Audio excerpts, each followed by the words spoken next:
Who we are is constructed entirely by two things: our memories of the past and our ability to govern our own physical bodies in the present.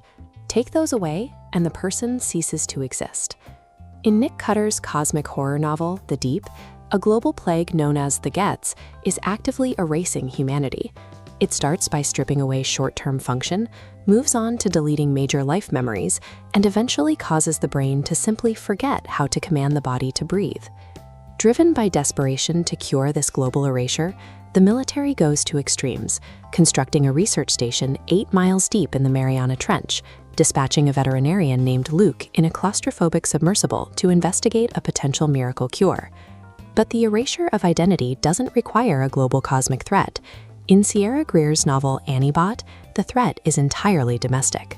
Annie is a highly intelligent Stella model robot, programmed to learn and adapt to the specific preferences of her human owner, Doug. As Annie develops her own autodidactic human consciousness, Doug holds a specific threat over her head: a factory reset, a push of a button that would wipe her acquired memories and effectively kill the person she has become.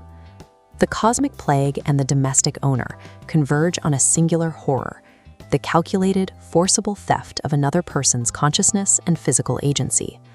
To establish total control over a victim, an abuser must first alienate them from their own physical form, turning the body itself into a trap.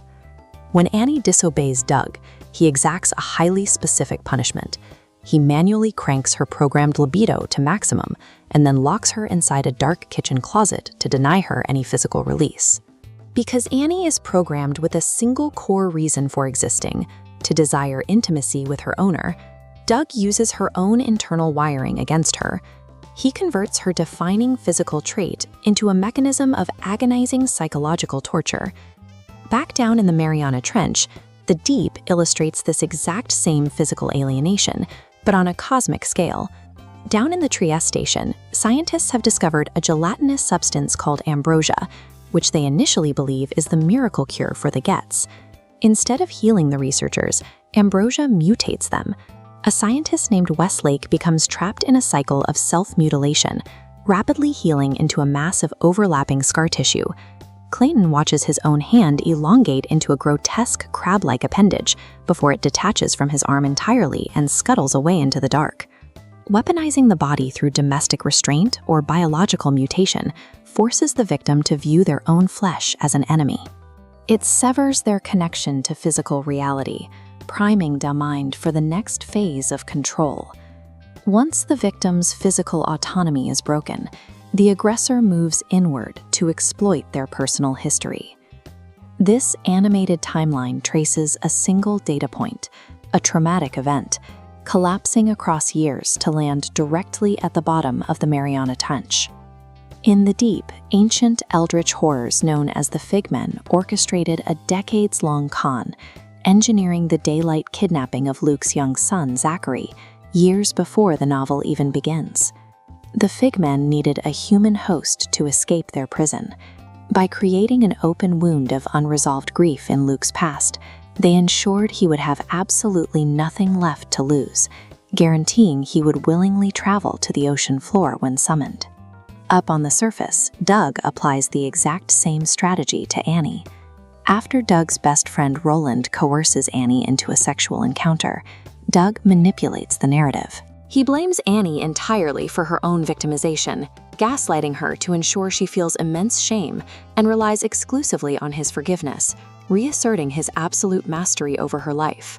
For both the Figmen and for Doug, past trauma is a tactical asset. By exploiting unresolved grief or coerced shame, these antagonists systematically erase a victim's grip on the present, making compliance feel like the only path to survival. This brings the victim to the terminal stage of the erasure process. They are presented with a final choice: completely surrender their identity or find a hidden internal way to rebel.